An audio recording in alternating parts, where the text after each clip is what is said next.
Afternoon to all of you. As we told that we have two sessions in the afternoon. The first session will be delivered by Professor Habeeb, and the second session is by Professor T.Marx. And I'm happy to introduce one of our closest friends and one of the members in the organizing committee, and who is an assistant professor in the Madras College, and he is also a research supervisor approved by the Madras University. And already he has produced 6 PhD scholars, and 4 scholars are pursuing PhD under him. And he is also the the secretary of the Society for Culture and Literature. And may have the pleasure and honor of inviting our beloved friend Dr. A. Chandra Bose to officially moderate the first session of in the post-lunch sessions. Thank you. Yes, thank you. Thank you, Mannar. Thank you for introducing me in a nice way. Good afternoon, one and all. Virtually present here for the International E-Workshop on English Language Teaching and Literature, Current Trends, Issues and Challenges, organized by the Department of English, Mannar Thirumalai Naicker College, in collaboration with University of Madras, Chennai, Mother Teresa Women's University, Kodaikanal, and Society for Literature and Culture. I feel really elated to welcome our organizers, Professor S. Armstrong, University of Madras, Professor T.Marx, Pondicherry University, Dr. Jayapriya, Mother Teresa Women's University, Dr. A. Ramasubaya, MTN College, Dr. Dayala Krishnan, Head Department of English, DDE, Madurai Kamarajar University, and learned colleagues, dear participants. As you all well aware that we have touched almost all the areas of literary studies in this workshop. Disability studies is yet another gray area to be explored. People with disability have been fighting for their rights and social justice through various protests. One among them is creating literature in which they project themselves in their inner feelings and expectations to the entire world. With the help of the great scholars, thinkers, and writers, the stigma about disability studies, disability people is disappearing slowly. Words like handicap, deaf and dumb have been replaced as physically challenged, virtually challenged, and differently abled. Yes, we will also change our old stale idea about disabled people after listening to Dr. C. Habeeb, Associate Professor, Department of English, Farook College, Kozhikode, Kerala. Sir has a rich bio note and his achievements are so high.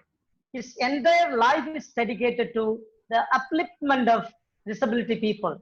He did his PhD on disabled studies. He is a board of study member of Calicut University. Sir has written 2 books and some teaching materials. He has undertaken UGC major research project titled Collecting and Publishing Articles and Creative Writing of Visually Challenged. He has published 8 articles in the UGC listed journals and presented 13 papers in international and national seminars and conferences. He organized 3 national level seminars on disability studies. He is the recipient of many awards and distinctions. I list 1 or 2 here. The State Award for the Best Disability Employee in the aided section of Kerala State. He was the topper in higher secondary level among Muslim students. Sir was a vice president of Kerala Federation of Blind. He adores the chairs of many management committees. His achievements are not restricted to the academic side, but also sports. he participated state level chess competition for visually challenged and secured 19th place. And he participated many radio programs and expressed his views. Today, we have Dr. Habeeb is the right person to talk on disability studies. Sir, with these words, I hand over this virtual podium to Dr. Habeeb. Sir, thank you. Am I audible? Yes, sir. Yes, sir. Please, sir. Okay. Respected Chair, Dr. Pradeep, Dr. Marx, and other Dr. Ram Subbu, Dr. Jaypriya, other dignitaries on the days, and dear participants. At the outset, let me thank the organizers of this program for giving me an opportunity to talk on an area where truly it is my passion. Disability studies and the inquiries related to that are not simply academic pursuits, but the area, something where I check what is my own essence or the essence of my own community. So I thank the organizers for giving this opportunity. As you all know, any theoretical arena today is a very complex one. So I won't be able to give you a very elaborate idea on that within the short span of time, but I will try to be brief, but at the most possibly give you a very touch about almost everything that is there in disability studies. I'll begin by sharing an experience that one of my friends shared with me recently. He was associated with a board of studies where the curriculum was to be framed. So they were drafting the syllabi of disability, literary theory. And he, being an activist or involved in disability activism, suggested that one area should be disability studies along with all the other theoretical discourses. They're giving introduction to all the other theoretical discourses. So once the syllabus was drafted, the Board of Studies chairperson opined that the syllabus is very heavy. We need to exclude something. And I think disability studies is the only area, if excluded, nobody will make any protest because it was not there and very few stakeholders are there. We cannot exclude any other thing like queer theory or anything as such. So I am excluding disability studies. So this tells you on what is the current attitude towards disability and disability related questions, even in our academic circles. And one particular thing that we've always noted is there is a frequent absence or exclusion from the context of marginality of the disabled. The disabled are, when you listen to, for example, a very famous politician or a cultural activist speaking about the context of marginality, and they refer to different aspects of marginality, such the litany of race, culture, sex, and all that. But disability is not there. I've often wondered what could be the real reason. And one reason, as far as I understand it, is people have always thought disability to be a biological reality than a social reality. So they think that there is a limitation. If you consider, for example, the WHO understanding of disability, impairment, disability, handicap, they say that impairment is a sort of a sort of structural deviance to an organ, and disability is an attendant consequence to that anatomical structural diversity to an organ. So the primacy is given to the biological reality.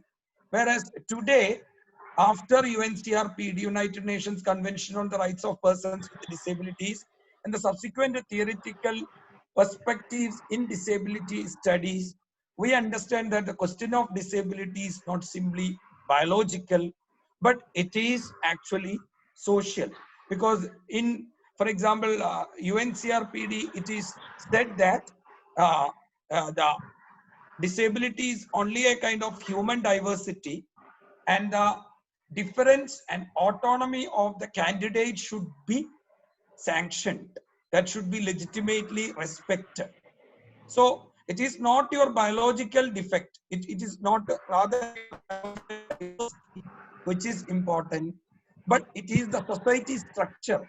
How the society is not able to give you reasonable accommodation, how the society is not able to legitimately recognize what is your ability, what is your diversity. I don't consider it limitation.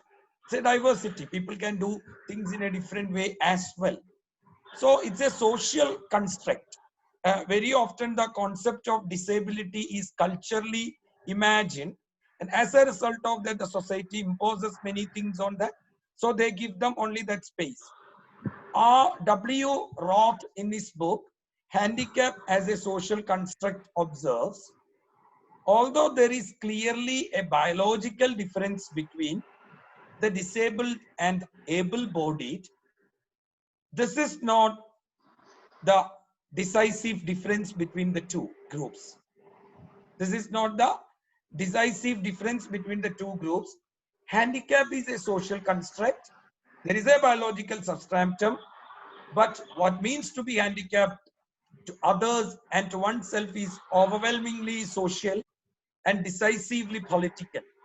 So overwhelmingly social and decisively political. So being disabled is today very much political and very much social, because it is a society structure that decides what status the disabled are enjoying in a society. And one difficulty that any researcher or any activist will come across in such an inquiry is that there is a lot of terms which are used without political correctness, which are synonymously used without knowing what they mean. For example, today, if you go through the Department of Disability Affairs, earlier it was a Department of Personal and Disability Affairs. Now it is for Divyang Jen. And I don't know what is the Divyatwa, what is the holiness that we have. Aren't we also men like you with all the thoughts, all the feelings, all the flesh and blood? But we are always considered the other. And secondly, we have expressions like differently abled, which again is a sort of political appeasement. Because political appeasement in the sense that when you say differently abled, you always understand it as something, some ability that any human being has. For example, I am a visually impaired person. If I listen to next time when Dr. Marx calls me and I ask, oh, hello, Marx, sir, how are you? And he thinks, oh, this guy, though he cannot see, he's able to understand my voice. And next time when I meet him, for example, if I have met him earlier, I can understand him by touch. People think, oh, that is a different ability. Better abilities that any person with hearing ability or any person with a tactile ability has. So they are not different abilities.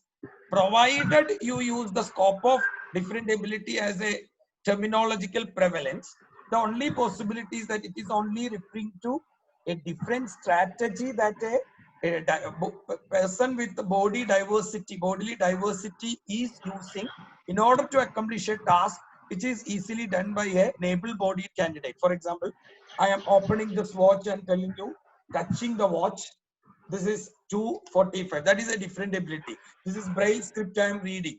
I'm using a cell phone with a screen reader. That is a different ability. Otherwise, even the term different ability is quite inadequate, and we think that disability, as far as you understand it as a social limitation or a bodily diversity, where our body or autonomy and our difference is respected, is the most effective term to refer to the question of bodily diversity and people referring to that. And now, am I communicable? Yes, sir. Please go ahead. Yes, sir. Yes, So, sir. Please. Before I come to the question of disability studies, we should see what was the historical status of the disabled people throughout the ages. And I will be quoting a few examples from the area of visual impairment, since that was my area of inquiry, but that is almost synonymous with any other disabled group. Berthold Lowenfield, in his book on blindness and blind people, selected papers of Berthold Lowenfield, observes that there were at least 3 important areas where the visually impaired people were regarded by the society as liabilities, as of wards, and as that of integration. So the first noted attitude towards the question of disabilities, sort of separation. Separation was done in 2 ways. It was either annihilation or veneration, the 2 extreme forms of separation. If you go through historical records, you will see that in places like Sparta, Athens, or any other places in the earlier Greek city-states, baskets were sold openly in the market for the disabled children to be thrown either to the woods. When a disabled child was born, they were either thrown to the woods or put into the rivers in Rome and Greece. And so that was annihilation, separating. And the other one was sort of veneration, deification. Homer, Demoticus the Bard, then the divine prophet Teresa and the other prophet Phineas, they were all examples of that. And once the Semitic religions came to focus, instead of killing them, they gave them the opportunity to beg. So this stage is called ward stage or charity stage. And there were different Christian institutions across the world to host the disabled people who were going for begging. Even there were brotherhoods. And in the due course, there were a few people, for example, like Nicholas Anderson, the great mathematician during Newton, or Maria Teresa Van Paradis, or the French musician. Such people had manifested their own possibilities for surviving, emancipating. This gave a sort of impetus to the world to think, oh, there has to be something quite different. These people should not be always let to beg, because that will check the progress of the human resource potential. So thus we have the stage of integration. And something that played a significant role in the growth and development of the disabled was the 2 world wars. Because, you know, during the 2 world wars, till then, there were a few people who became disabled either due to some birth accidents or due to some accidents that took place them during the course of their life. But during the wars, you know, only the most competent people are usually enlisted in an army. So such people, many of them, as John Pepper Clark wrote in his poem Casualties, the casualties are more. So those who survive, those who are mutilated and seriously injured are a severe casualty than those who are killed, because they are okay. Their life is over since they are comfortably in the grave.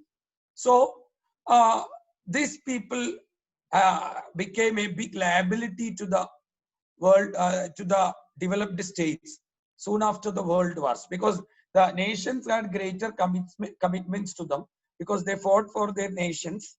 And secondly, if their human resource potential was not properly used, that will check the progress of the country as well. So many improvements were done, many discoveries were done. Subsequently, there were many NGOs of the disabled which came to focus during this time. So there was a paradigm shift in understanding of the concept of disability.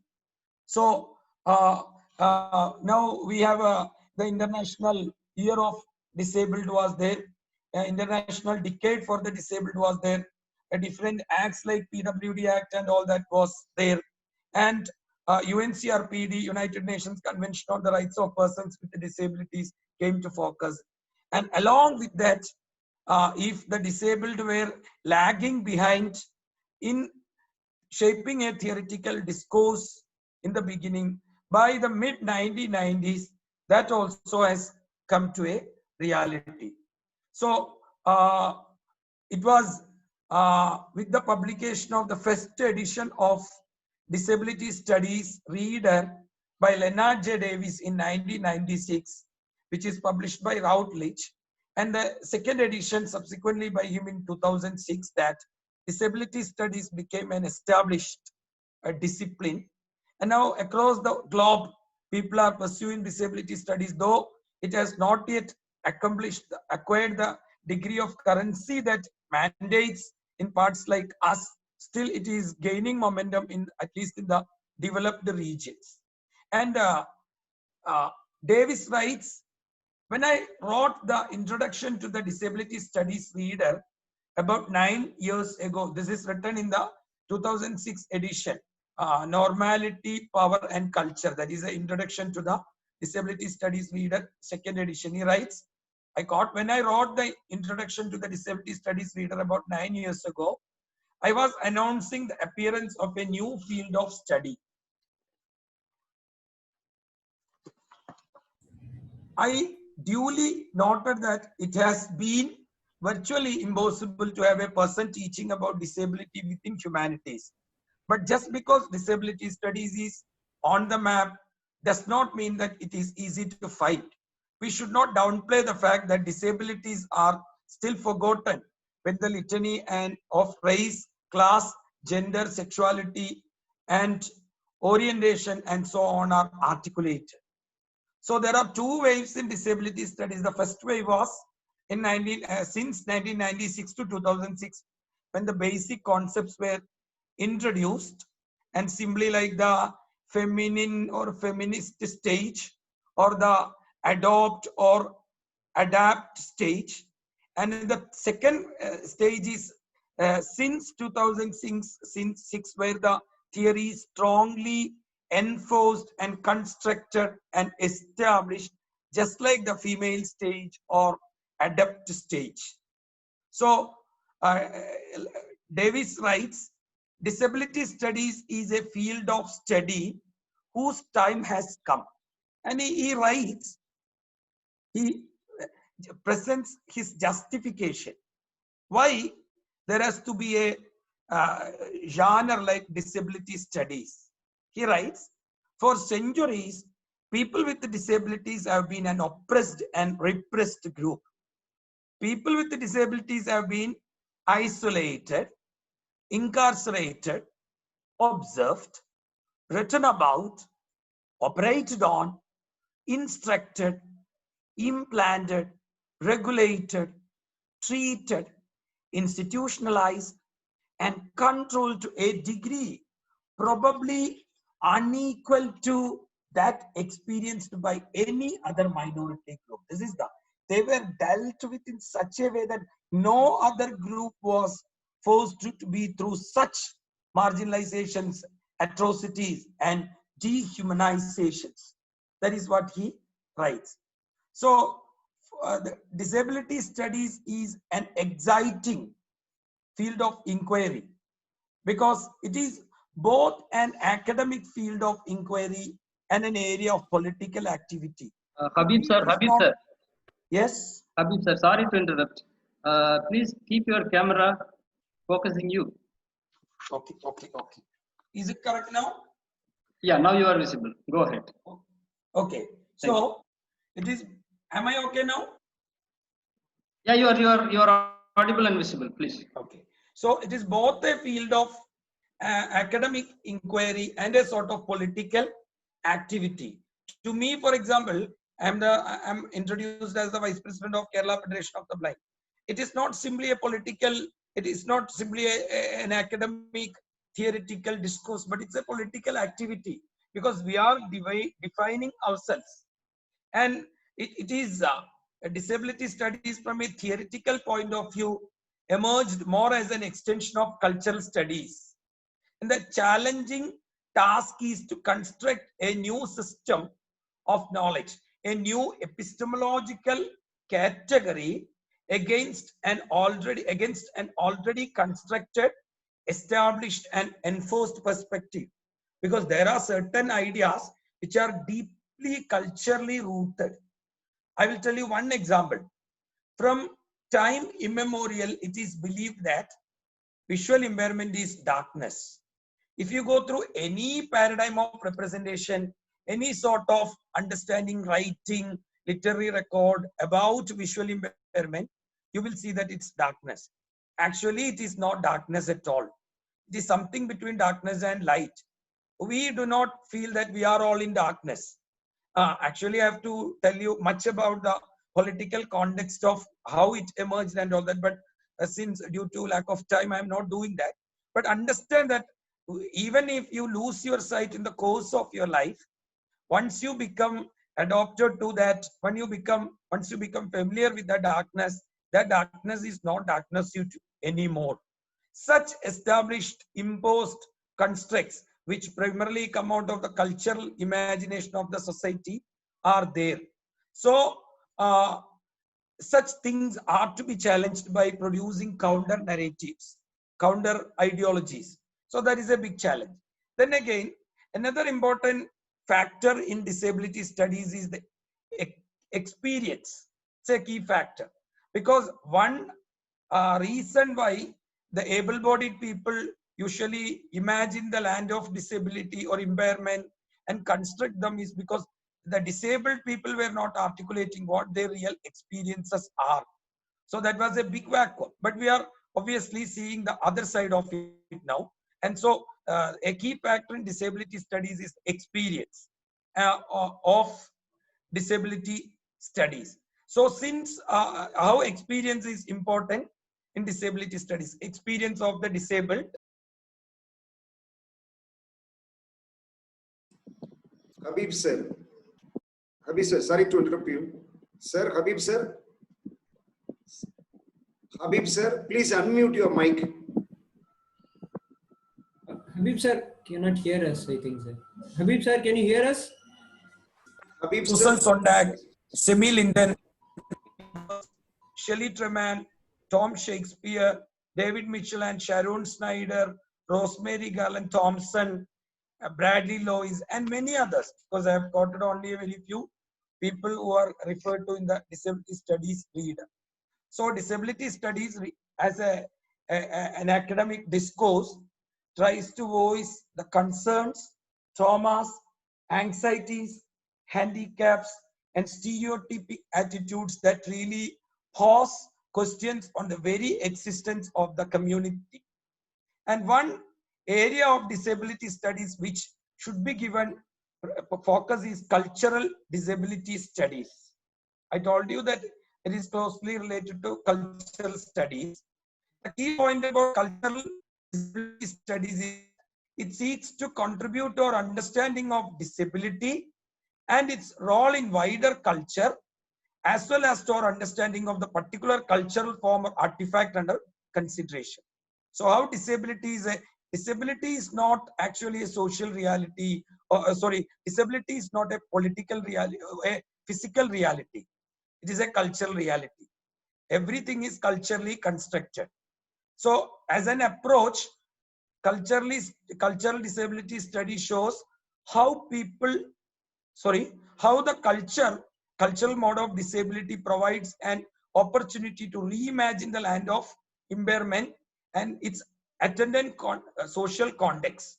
Lynn Rose, in his essay, Deaf and Dumb in Ancient Greece, calls the view that at the heart of disability studies is a recognition that disability is a cultural construct, that disability has no inherent meaning, and that other than what is culturally constructed. So this is it. Any understanding, for example, I am reminded of another incident way back in early, I think late 1980s. Some of the activists of a National Federation of the Blind went to a political leader from Haryana, asking him to make reservation for them in employment. This is quoted in the book about the growth and development of the social movement of the visually impaired by Dr. Jagadish Chandra, who is an associate professor in Delhi University right now, Department of History, I think. So they met him and told him that in other areas, like for example, VP Singh, when he was the Chief Minister of UP, he had made reservation for the disabled people in UP. But his response was that you are people who have become disabled due to the sins committed in the pre-births. So you are all cursed people. What you should do is you should go to the temple and recite hymns and try to get the salvation from the God, and so that at least in the next birth you will be saved of this ignominy and this curse. So that is a culturally conditioned situation. In many societies we see such attitudes. So disability even today is a culturally constructed area, and there are different models related to the treatment of disability, and especially disability studies introduces different models of disability, treating disability. There are some of the important ones on human rights model, social model, critical disability studies model, and then medical model.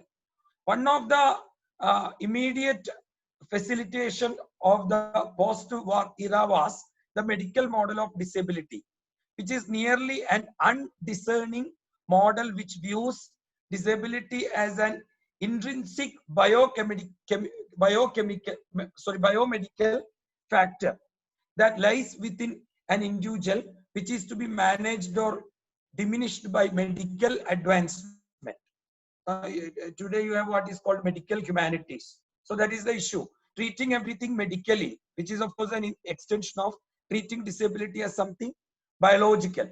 So then we have a human rights model which asserts equal rights for all individuals regardless of being able-bodied or disabled.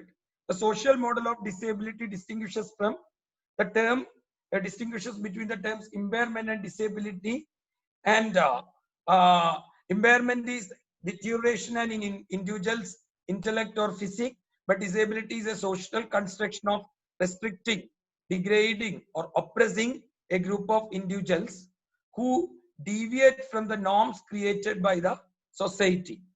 And the one that is relevant for us is the critical disability studies model, which pursues disability in the framework of political, cultural, social, and historical factors. There are the moral models, which is associated to the there is moral model which is associated to the doctrine of karma. I've already told you, as punishment for evil. Tragedy model, which sees disability largely as a sort of group, the disabled as a group who deserve pity. Economic model, which views disabled as a group who are reduced ability to work. There is the consumer model, which views disabled as consumers, and the socially adapted model that brings before us in so fact that it is the society that limits the disabled more than the disability. So these two, the social, the critical disability model and the socially adaptable model are the ones that is often highlighted by the disability studies critics. Now I am briefly introducing to you some of the important theoretical concepts that are there in disability studies. I hope that I am communicable because I am moving fast. These are all areas where we need to have a lot of examples, but the time does not permit me to do that. One important concept is stigma. Stigma. There is a book by Irving Goffman with the title Stigma. He says that all human differences are potentially stigmatizable, and that stigmas reflect the value judgment of the dominant groups. He discusses in that book primarily what happens when the normals and the stigmatized people are in one another's company, be it an intimate or crowded setting, how the stigmatized people respond to the situation. So Stigma is a very important book. He elucidates in detail how different people, how the disabled are always reminded of by the mainstream, the stigmatized position they were forced into, because the society does not approve that difference in doing something. That is why he says all human differences are potentially stigmatizable. And the stigmas obviously reflect the value judgment. This is the in any group of, for example, sexual minority or women's feminism, or in any such even racial studies, the body physic, the quest for a perfect body and the deviance from the perfect body is a very important agenda, a very important element. So that is what is discussed in the book Stigma. Then the concept of normalcy is also very important. Normalcy and abnormalcy. Normality and abnormality. Leonard J. Davis, the editor of the Disability Studies Reader, is the person who has problematized this idea. And there is an essay in Disability Studies Reader, the concept of constructing normalcy, the bell curve, the novel, and the invention. So he says how the concept of normalcy was constructed in the Romantic and modern era, how disability has been theoretically constructed as a byproduct of this conceptualization of normalcy. Because you see, Edward Said clearly in postcolonial studies says that before creating a category called the Orient, they had established the Occident, and from that they, what I can say, established what is the deviant Orient. Similarly, you at first you speak of what is normality, then it is easy for you to conceptualize the deviance, disability. To understand this, the disabled body, one must return to the concept of a normal body. To understand the disabled body, one must return to the concept of a normal body. How the normal, perfect body is constructed. Though actually the perfect body is a myth, because we know every body is deviant in one sense or the other. For example, all of you are seeing me through the screen, but I am sure that the picture of mine, the voice of mine that you will be hitting your retinas or your your ears will not be in the same frequency. The impression that I am creating in most of you will be different to some degree. So there is a basic difference in human perception and human creation. But people do not usually sanction this because they take certain common parameters. But in order to understand how the disabled body is constructed, you should look at, for example, these days, if you consider racial studies, they do not speak of, for example, blackness, but they see how whiteness is represented, and through that they say how blackness is represented. So the normalcy is created at first to represent the disabled body. If there is concept of norm, the disabled people will be conceived, considered deviant from that. If disability appears in a novel, he says, it is rarely central. It is rarely centrally represented. It is very, very rare to be a person with a disability to be the main character. Although there are many minor characters who can arouse pity, the normal can be constructed only if the abnormal is there. So, for example, way back when I was studying in my school, my teachers, when I was in a special school, so we will have a lot of visitors. So when they come out, teachers will, usually they tell them, no, they study here up to 7th standard and then they go to normal school. They had to say special school and general school was okay. If they say he's normal, that means they are abnormal. The school is abnormal.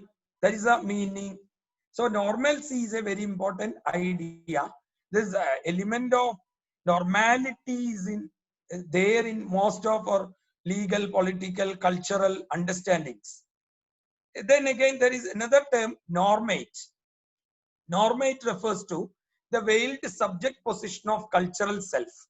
Because if you are an able-bodied person, I am a disabled person, you enjoy certain powers over me because of the position I am reduced to, owing to my diversity, bodily diversity. That is what is meant by normate. Rosemary Garland Thompson, in her book Extraordinary Bodies, says that the term normate designates the veiled subject position of cultural self. The figure outlined by the array of deviant others whose marked body shore of the normate's boundaries. The constructed identity of those who by way of their bodily configurations and cultural capital they assume is step into a position of authority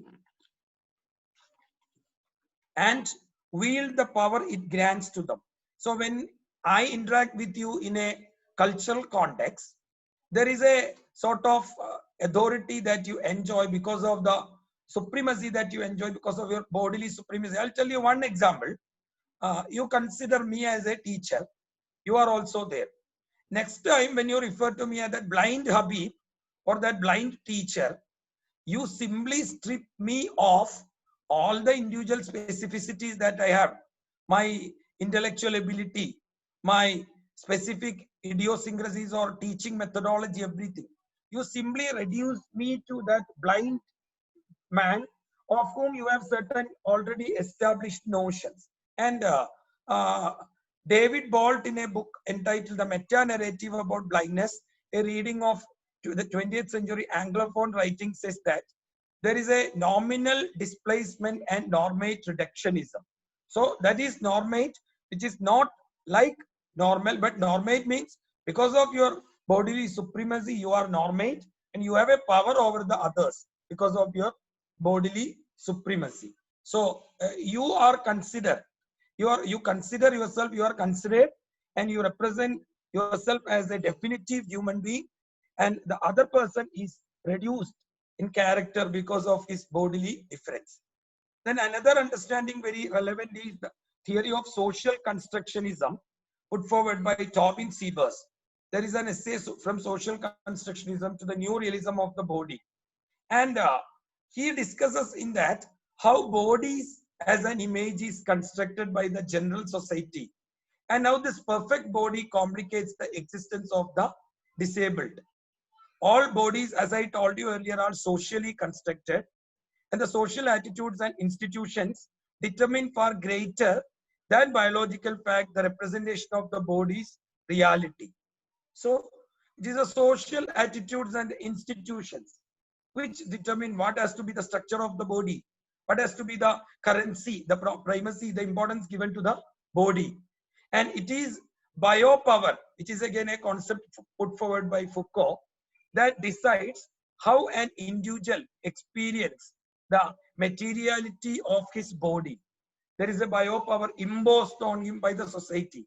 And it is through biopower, this biopower, that only through this biopower that he can experience the materiality of his body.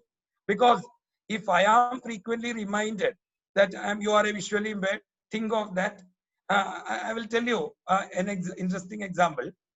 Suppose I met a girl who belonged to almost a similar strata of mine, educationally, financially, and suppose I ask some of my friends to ask her whether she should like to marry me. And later one of my colleagues tell me, oh, you should understand that you are a visually impaired person. That is not equal to her. That is the biopower she is imposing on me. Understand that you are different. So the theory of it needs a lot of explication, and bodies are largely socially or linguistically constructed. So bodies are linguistic effects driven first by the order of representation itself, and second by the entire array of social ideologies depending on this order.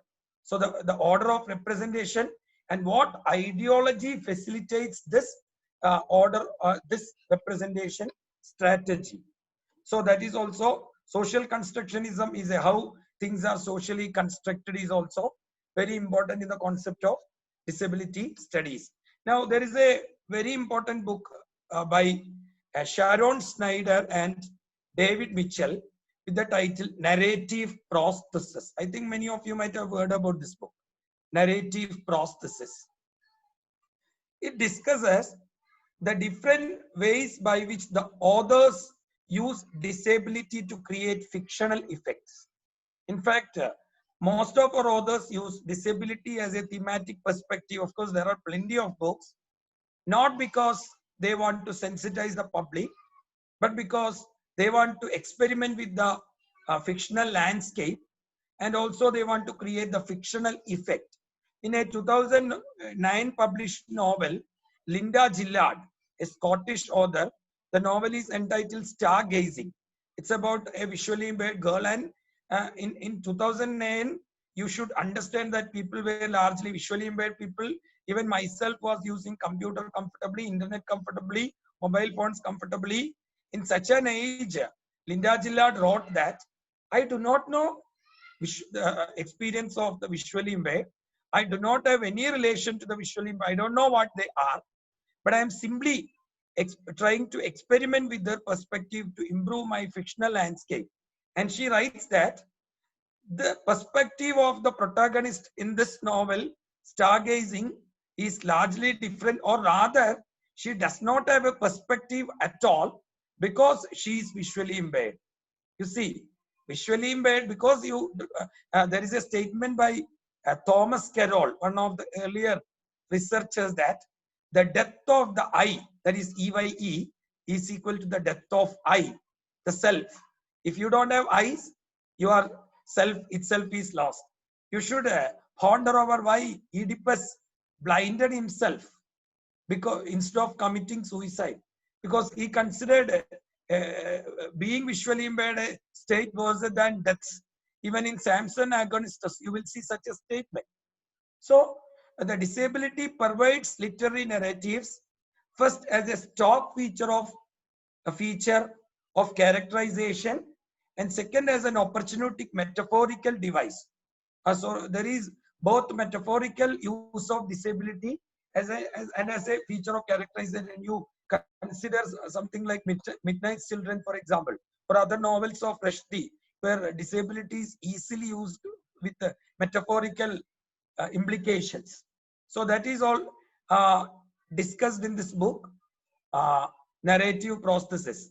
Some of the examples they caught in this book for the perspective of narrative prosthesis are Shakespeare's Richard III, Montaigne's of Cripples, Melville's Moby Dick, Ahab, the captain, Nietzsche's Zarathustra, Faulkner's Sound and the Fury, Benji, the mentally retarded characters, Salinger's The Catch in the Rye, Kesley's On One Flew Over the Cuckoo's Nest. So another important area is ableism. I think most of you know. Just like sexism, racism, now we have ableism, where you differentiate someone with respect to their bodily difference. Discrimination with respect to, you try to project someone either as glorified or nullified because of their bodily difference. Any remark, for example, terms such as crippled, or even sometimes the term blind, though the political activists among the visually impaired community largely support the term blind, people like me feel that it has to be replaced. So in our proverbs, you know the famous story of the blind man seeing the elephant, how faulty it is, because there again the cultural imagination is imposed. So the ableism, when you use your language, when you have your folklore, your stories, your mythical perceptions, there are strong ableist perceptions. The very idea that you say someone is different itself is ableist. So that is also there. A group of critics in disability studies is of the view that disability studies as it exists today is masculine oriented. A new model of feminist theory should be there in disability. A new model of feminist theory of disability should be there. Such people caught the common link between disability studies and feminism because both are related to bodies, both are related to the concept of marginality, and what has been initially advocated by the feminists is now advocated by the disability activists. So Susan Wendell towards the theory of disability and is one such essay and some degree of how the disabled and the women are experiencing the same degree of oppression, and both are questioning the body. And Rosemary Garland Thompson's Integrating Disability and Transforming Feminist Theory, and is another essay where she discusses the interdependence of feminism and disability studies, where she underscores the complementary nature of the two. And another important question, as I told you earlier, is whether disability is physical or social. Sebi Linden, in her essay, Readjusting the Meaning, says that instead of using the term physically challenged, the term person with disability should be used, where the common thread of marginality, at least among the disabled, is highlighted, the group.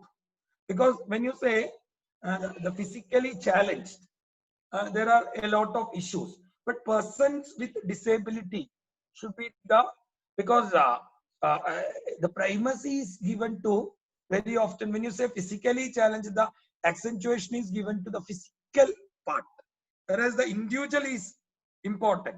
That is why when I published my anthology, I titled as I versus I. I, of course, I, and then the second I is EYE.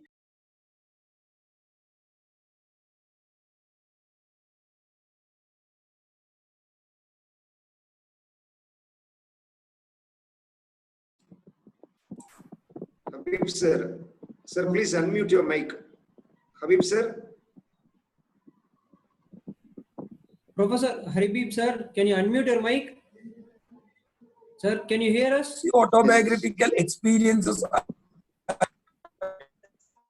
There are disability narratives which gives either the autobiographical experiences of the disabled candidates, and there are also books where the representation and construction of the disabled are largely problematized. The mainstream filmic representations, fictional representations, and writings, what the media do, all these are problematic.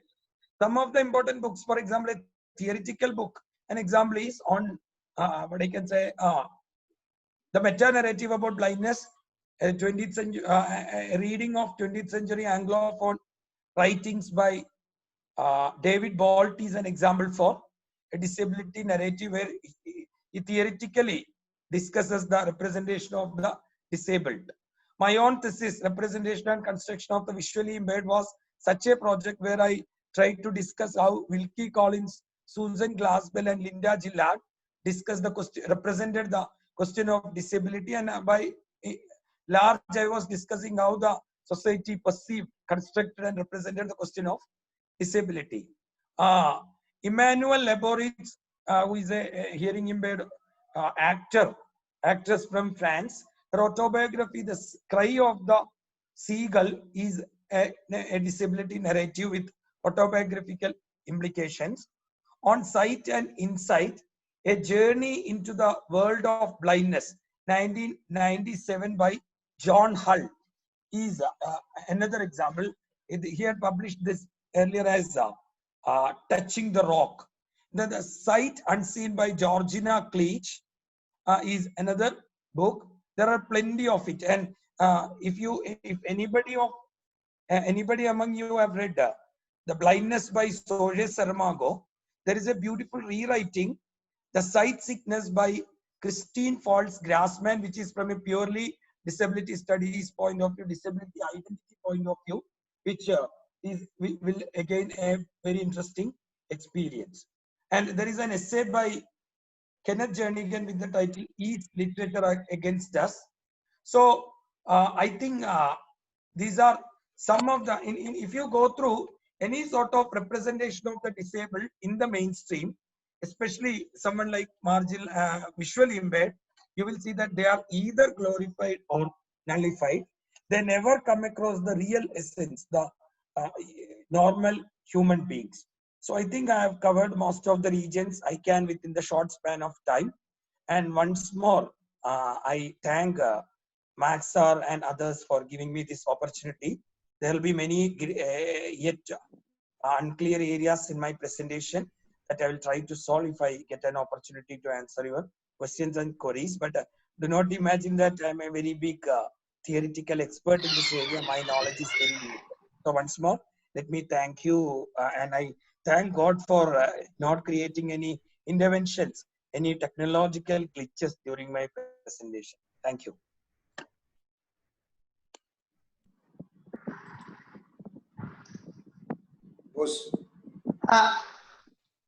Thank you very much, Professor, for giving us a very clear picture about the disabled studies. You have opened up a new area of research for the young scholars like me to do research on disabled studies. You have introduced many writers and their works, so it is a great privilege for us to listen to your talk. Thank you very much for the session that you have undertaken. Thank you, sir. Thank you, Dr. Bose. Now, dear participants, let us move to the second session. And as I told you earlier, that we had been waiting for a long time to listen to this session. And this session is going to be moderated by one of our friends, a senior professor from Government Arts College from Vellore. And he has put in 21 years of experience, produced 10 PhD scholars. He's also adjudicated for PhD public bio examinations. And he wrote 3 books. And to his credit, he has got 42 publications, both in the national and international journals. And he also rendered his service as an editor. He has been an editor in a number of national and international journals. And I am extremely happy to introduce Dr. Thirumalai. And there is another objective to introduce him to this forum as the moderator of the session, that he has been very close friend to Dr. Marx. And one more objective to introduce him to this session is he is the treasurer of the Society for Literature and Culture. May have the privilege inviting him to officially moderate the second session of the post-lunch session. Over to you, sir. Thank you very much for your introduction, sir. Am I audible, sir? Shall I start? Yes, sir. Yes, sir. Please, sir. Good afternoon, everyone on the virtual dais. In the inception, I would like to thank the great philanthropist, Secretary Sir of Mannar Thirumalai Naicker College, Sri Vijayaravan sir, the organizers of this e-workshop, Professor Armstrong Anna, Professor Jaipriya Madam, Professor Ramasubbu, and Professor Dayalakishnan for organizing such a wonderful e-workshop. I feel honored and elated to introduce Professor Marx, my longtime friend from Pondicherry University. He's a voracious reader and fearless orator. Be it an argument or be it a thought or idea to express, he always calls a spade without having any roundabout way. He is such a man who is having old head on young shoulders. If someone listens to his oration, automatically and invariably, their fear in someone will dissipate into thin air. Coming to his academic mileage, he has edged over it by having 15 books and umpteen publications to his credit. He has adjudicated more than 100 PhD theses and rendered his service as an external more than 100 PhD scholars. He has delivered more than 150 invited lectures across India. On the whole, he is an insatiable academician, I can call him. Today, he is going to speak on subaltern historiography. Regarding subaltern historiography, in the current scenario of transition from tradition to modernity, reading history and reviewing value systems have become inevitable. This is all more true of former British colonies, because the British colonizers evolved their unique strategy of administering their colonies. The rereading of history has led to the genesis of a new discipline, post-colonial literature, in the recent decades. Post-colonial literature examines social, cultural, economic, military, and political events that emanated from the imperial process from the first moment of colonization to the present day. It is not as if the colonizer alone was to blame, given their varied geographic locations, historical traditions, cultural climate, and psychological makeups. Each colonized nation contributed its own share for colonization.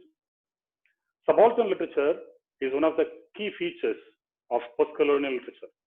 Subaltern studies define itself as an attempt to allow people to speak within the envious pages of elitist historiography. Now I am very happy to invite Professor Marx to speak on subaltern historiography. Thank you very much. Thank you. Am I audible, Subbu? Yes, sir. You're audible. Yeah. Thank you. Thank you. Thank you, Dr. Thirumalai, for the nice words about me. Respected Secretary of Mannar Thirumalai Naicker College, Thiru Vijayaraghavan sir, dear Dr. Armstrong, Professor and Head, Department of English of the University of Madras, respected Head of the Department of English, Mother Teresa, Women's University, Dr. Jaipriya, my beloved brother, Dr. Ramasubaya of Mannar Thirumalai Naicker College, the fellow speaker of this afternoon's session, Dr. Habeeb, who presented a very, very clear, very precise, very precise views on disability studies in a very short span of time. I'm sorry, Dr. Habeeb, for sandwiching you between the morning session and the second session of the afternoon. Dr. Chandra Bose, the Secretary of the Society for Literature and Culture, other learned professors, research scholars, student friends, a very, very good afternoon to you all. It's a pleasure, as well as I feel it a little odd to address the audience, especially in this specific e-workshop, where or in which I have been an integral part of. So I don't know whether I am part of the organizing board or am I a guest, a speaker on this specific occasion. Yet Dr. Ramasubaya and my friends insisted that I should also address the audience, address the participants of this specific e-workshop. So I obliged as usual. And today I'm not standing before you. I'm very much comfortably sitting before you thanks to the digital platform. I'm sitting before you to deliver my talk on subaltern historiography. I begin my lecture by quoting one of my favorite thinkers, one of my favorite critics, Franz Fanon. There comes a time when silence becomes dishonesty. I repeat, there comes a time when silence becomes dishonesty. So, as over a period of time, when the state apparatus, or when the elites, or when the hegemony, the power center, as long as it suppresses, or as long as the suppressed people, the suppressed socio-cultural groups could not resist the hegemony or power, it is a subaltern. It is the position of a subaltern, and it is the status of subaltern and subalternity. But there comes a time when this silence becomes dishonesty, and people should speak right at the face of the power center, right at the face of autocracy, right at the face of hypocrisy, right at the face of capitalism, right at the face of whatever we call in the name of governments across the world.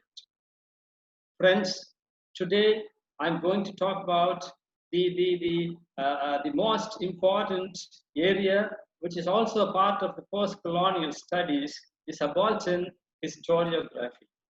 As all of you know, subaltern, which means of inferior rank, is a term adopted by the Italian Marxist Antonio Gramsci to refer to the working class people who are subjected to the hegemony of the ruling classes. Subaltern classes include peasants, workers, and other other marginalized socio-cultural groups who were denied access to the power center and its associated privileges. So in his notes on it, a very comprehensive framework for studying history of the subaltern classes, like their objective formation, their active and passive affiliation to the dominant political formations, and the forums that the subaltern groups produce to make their claims, and new frameworks that assert the autonomy of the subaltern classes.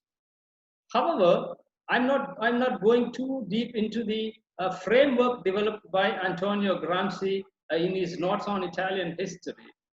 However, the term subaltern has been adopted to post-colonial studies by the Subaltern Studies Group. I call this Subaltern Studies Group or movement, which is very famously called SSG, the Subaltern Studies Group.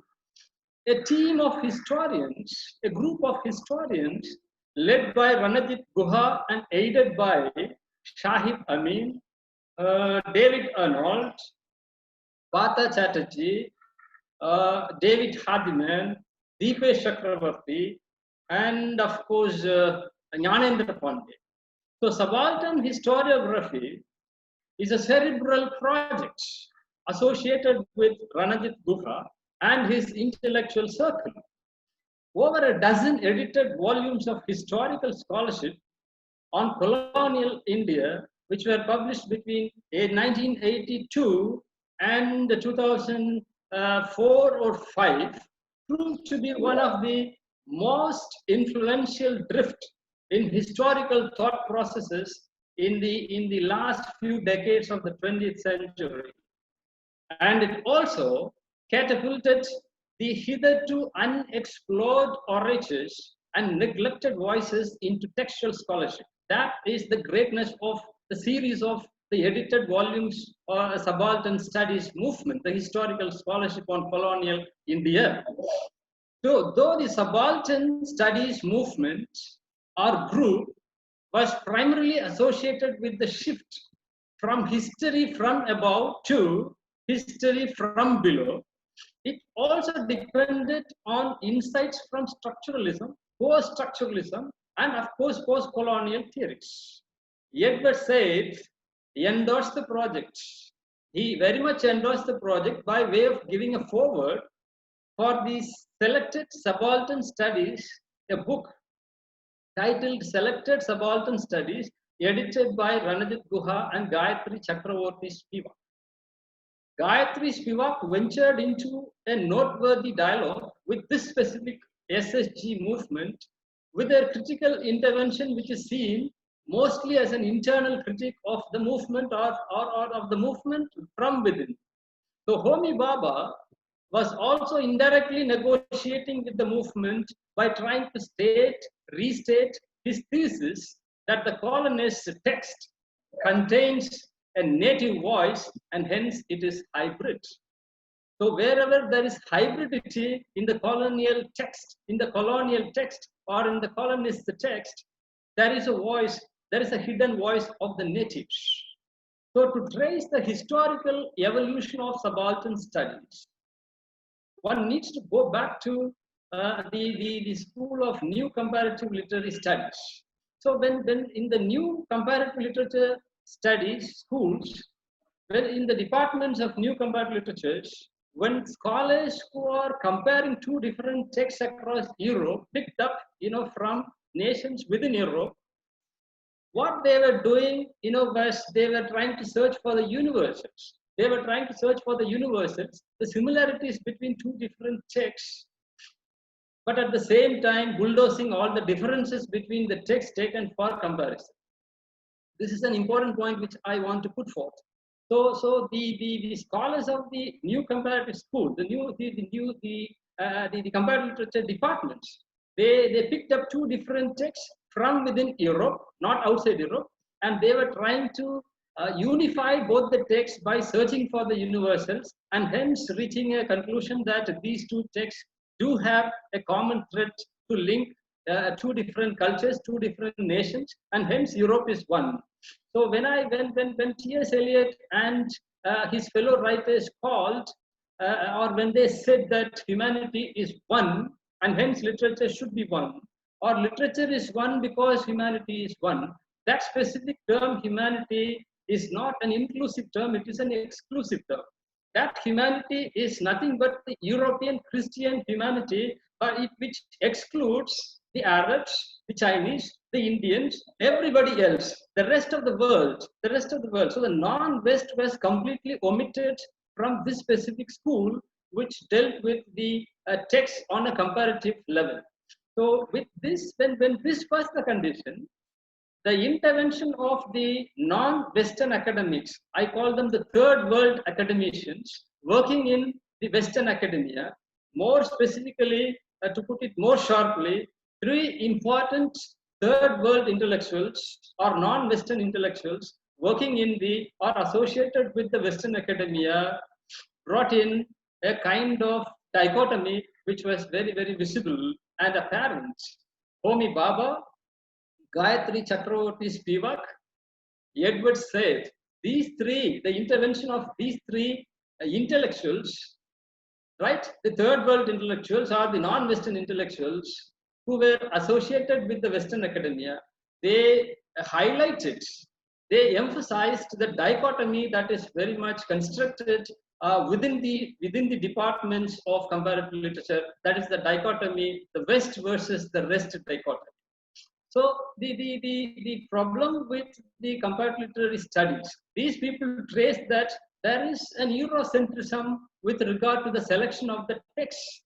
So with the intervention of these three intellectuals, the scholars of the comparative literature schools, they started picking up texts from the non-Western nations as well. But then what followed, even when these, the texts that were chosen from the non-Western countries, those texts happen to be canonical texts, like Ramayana, Mahabharata, Tagore's Gitanjali, R.K. Narayan, Babani Bhattacharya, even Gayatri Chakravarti Spivak, though she belongs to this specific trio of the non-Western academia working in the academics working in the Western academia, Gayatri Chakravarti Spivak initially introduced only two writers, very, I don't know whether she unwittingly escaped or omitted, or willingly she omitted.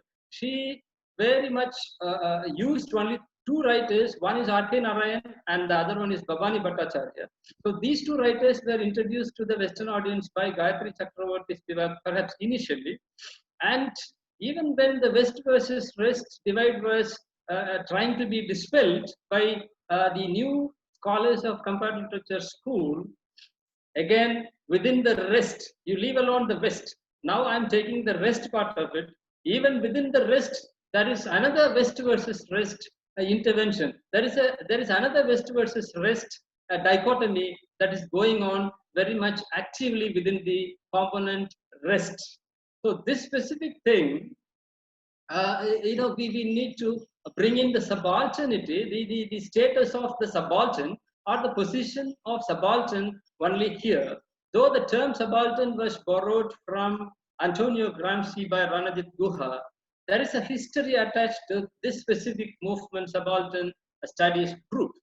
There is an important shift, my dear friends, in the writing of history or the production of history. For the very first time in the 1960s, with E.P. Thompson's influence, experience and culture of the masses. I repeat, experience and culture of the masses, experience and culture of the laymen were considered as essential categories of history writing. It was E.P. Thompson's essay History from Below which brought the phrase to the forefront of historiographic studies or subaltern historiography as such, or the history from below. Along with him, his own friends and fellow scholars, Eric Hobsbawm, George Roots, Christopher Hill, and others started emphasizing the role of the disenfranchised. They started emphasizing the role of the hitherto neglected people like the disenfranchised people, the oppressed groups, the poor, the non-conformists like APs, the disabled people, and otherwise marginal groups in the history-making process. So a people's history, I proudly state here, a people's history or a history from below is a historical narrative from the perspective of common people rather than the leaders, rather than the power centers, rather than the canonical persons. So this is not to be treated as an isolated shift in the field of history or literary studies, but this shift towards the subaltern has happened simultaneously in all spheres of knowledge. You take, for example, the Romantic movement. Much earlier, the Romantic movement, which for the first time openly proclaimed that there is no God, and they said, you all know, let nature be my teacher or our teacher. That was the movement which called or which cited. We got a very famous poetic line from one of the famous Romantic poets. Heard melodies are sweet, but those unheard are sweeter.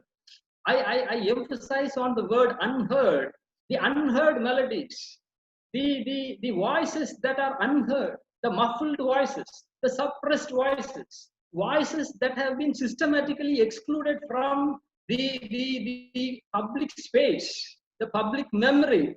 These unheard melodies are brought in or brought forth by the Romantics. So there is a cry for the unheard melodies, the unheard voices from the literary side. Take for example, you take the sciences, the field of sciences. Scientists were no longer interested in the study of atomic particles, rather they were very much interested in the subatomic particles. Subatomic particles were considered more and more interesting and more powerful and more potential than the atomic particles. And studies related to subatomic particles interested many than study of the atomic particles. So the sub is very much important in the field of physics as well. You take psychology, the field of psychology. When René Descartes said, I think, therefore I am. You know what Freud, followed by Lacan, and then by Deleuze and Guattari, the school of this psychological studies, the psychoanalytical studies, they say, I am where I do not think. I am where I do not think. You are where you do not think. I can find your real self when you stop thinking. So the very dictum, I think, therefore I am, was completely subverted by Freud and his successors when it comes to the field of psychology. Subconsciousness becomes very much important. So the sub-voices, the subatomic particles, the subconsciousness, and sub-histories. The official, authentic records of histories are not important. Or they alone cannot claim any authenticity or official status for their records. There are histories. There is no history at all. New historicist tendency. There is no history at all. There are histories, sub-histories, the subaltern histories. So the predominant finding of the subaltern studies group is that there is a thick veneer that separates the elite from the subaltern. While the elitist activities were recognized as politically conscious, the subaltern activities were generally disregarded by historians as primitive and savage and hence unpolitical. In all discourses, there is an elitism. Even, be it the discourse on nationalism, capitalism, or feminism, even Marxism, there is an elitism. There is an elitism in all discourses, in discourses of all kinds of involving all these isms. So when these elites indulged in a social rebellion, historians branded it as a protest. Whereas when the peasant and tribals protested, they branded it as social unrest. Because these marginalized groups did not follow, according to them, did not follow the established rules of politics. They don't know the rules of doing politics. Like writing officially to the concerned officials or the colonial state at that point of time, negotiating with them, and then going on a protest. So these peasants were highly ignorant of the norms, the tenets of politics, and hence their uprising should be disregarded as a social unrest, not an official protest, not an agitation in the official sense of the term. So historians dwarfed, I accuse, or the school, the subaltern historiographic school led by Ranajit Guha, according to that school, historians dwarfed the violent protests of peasants and tribals, ascribing them to purely economic motives. They were simply trivializing the struggles of the peasants, saying that whenever they were hungry, they agitated. Whenever they were hungry, they went on protest. It's not like that. Guha argues very specifically that their uprisings are not to be treated as unpolitical, as they state claims, precise claims against colonial authorities, the authority of the local landlords, the local moneylenders, the zamindars, and all these petty controllers of the states, the stakeholders of the power center. That is why even the project of nationalism had been a middle class affair. The leadership of the nationalist movement used the strength of mass mobilization on one hand for their own vested interests, and on the other hand, it used the same movement to keep the peasant militancy, the peasant uprisings in check. It is a historical betrayal. When Indira Gandhi was, this is an example, so it's a very random example I'm giving you. When Indira Gandhi was very much happy with the LTT movement of Sri Lanka, the Congress party called the movement a liberation movement with an emancipatory idea. But when the same LTT turned against its leader, the same party called the movement the worst terrorist movement. This is how certain terms are invariably or contradictorily used, or used according to the convenience of the ruling elite class. Gayatri Chakravorty Spivak, through her path-breaking essay, or a very famous essay, Can the Subaltern Speak?, raises some serious concerns about the subaltern historiographic movement.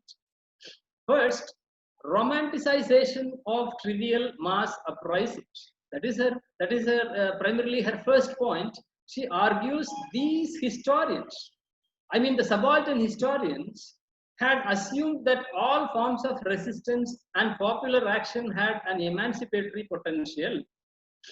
Of course, Gayatri Chakravorty's statement can be easily repudiated in the present context.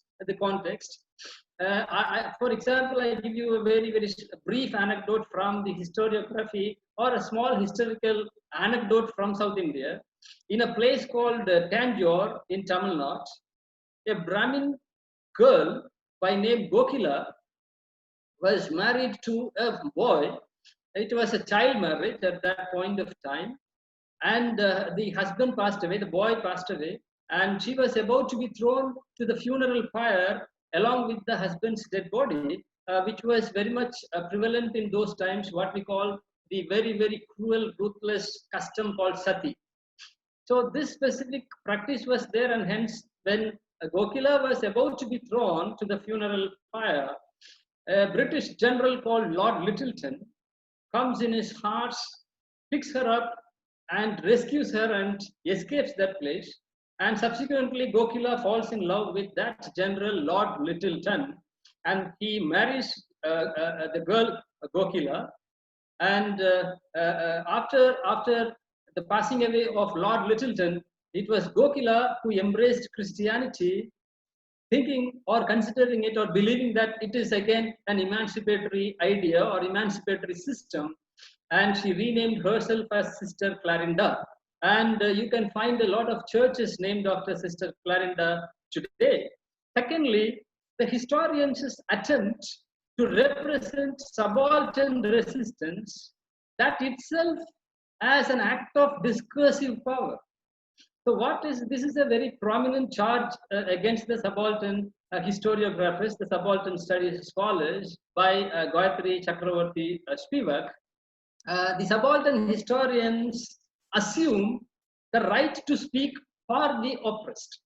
So speaking for the oppressed, as you all know, they enjoy her charges, these historians, while trying to narrate the oppressed voices, they were not exactly letting the oppressed speak their voices, but rather they enjoy a privileged position. A patronizing attitude was there with them, that they are representing the underrepresented or the unrepresented socio-cultural groups, the subaltern. So thirdly, Spivak traces the male bias of the subalternist research. Quite obviously, all the members of the subaltern studies collective, the group, were all men who often ignored the life experiences of subaltern women, because at that point of time, these scholars, especially Ranajit Guha, went to England for his higher studies, of course, supported by the Communist Party of India. And then he came back and befriended a lot of male members, male historians, and hence there was absolutely, there was no representation of women member in the subaltern studies group, and hence the charge is very, very, very real.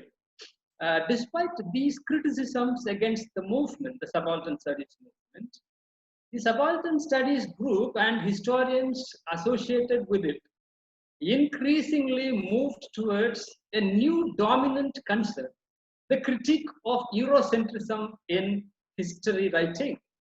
So this is an important thing which I want to emphasize here. So the mainstream historical scholarship, before the subaltern historiography, the mainstream historical scholarship continued to use certain tropes and methods which recognized the Western historical processes, yardsticks, and those norms with which the other historical experiences needed to be measured, which is an injustice and which is very much imbalanced. So the working class in the post-war Europe and its subsequent expansion of the industrial class organized themselves formidably in such a way they could engage in a large-scale challenge to ruling regimes and to the capitalist system in the West. But in contrast, the revolt and revolution were breaking out in large parts of the third world countries, especially India, where the modern industrial working class was very, very, very less in number and more peasants were there. Unlike the Western countries, which had the larger number of industrial working class, India had the largest number of peasants. So this is how the difference in interpreting the difference in accumulating the accounts of history or compiling the historical accounts, the modes or the tropes which the historians use certainly differ. So the subaltern voice is the invisible voice that comes to the forefront, the invisible becoming the visible. So I rather call it, instead of viewing the world from an eagle's point of view, people started examining the world, people started analyzing the whole world and the society in particular from an earthworm's point of view. So one of the, now I'm coming to the ways in which Indian mainstream historiographers, more prominently historiographers who belong to the right wing, how history has been distorted, tailored to maintain the supremacy of the ruling elites. One such glaring example I'm giving you, sometime back, this is an example of saffronization you can find in the Karnataka state textbook which was prescribed for class 9, page number 208 and 209. There is a lesson under the heading Test Tube Babies in Ancient India. And I read a specific passage from the text. Drona of Mahabharata was the first test tube baby born 7,500 years ago. One day, Bharadwaja went to the Ganges for a bath. He saw a beautiful Apsara named Kritachi. He was overcome by desire, causing him to ejaculate. Bharadwaja captured the fluids in an earthen pot, Dron, which means pot, from which Dronacharya was born and got his name. The groups, just imagine this has been taught, or this is intended to be taught for 14-year-old children of this nation.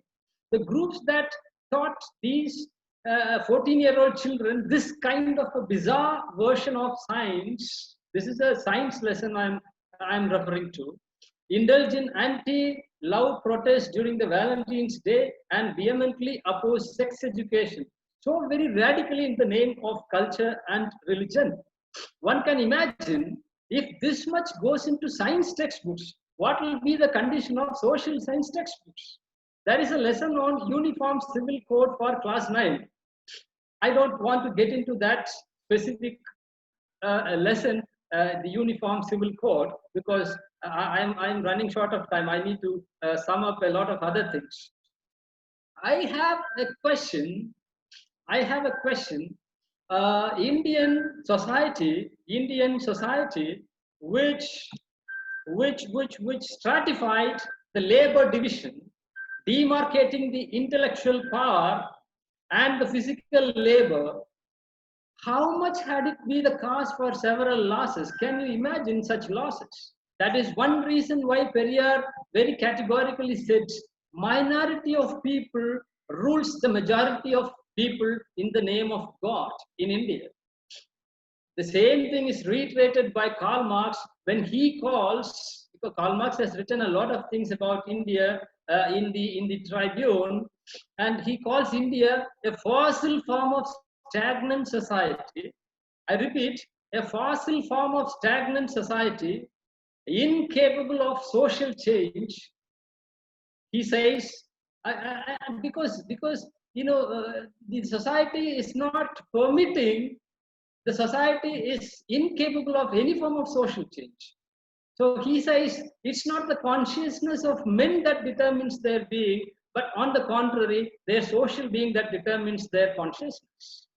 So literature as a part of superstructure should come from the productive processes. Only in India, the non-productive community produces all forms of literatures. Such a literature lacks humanity.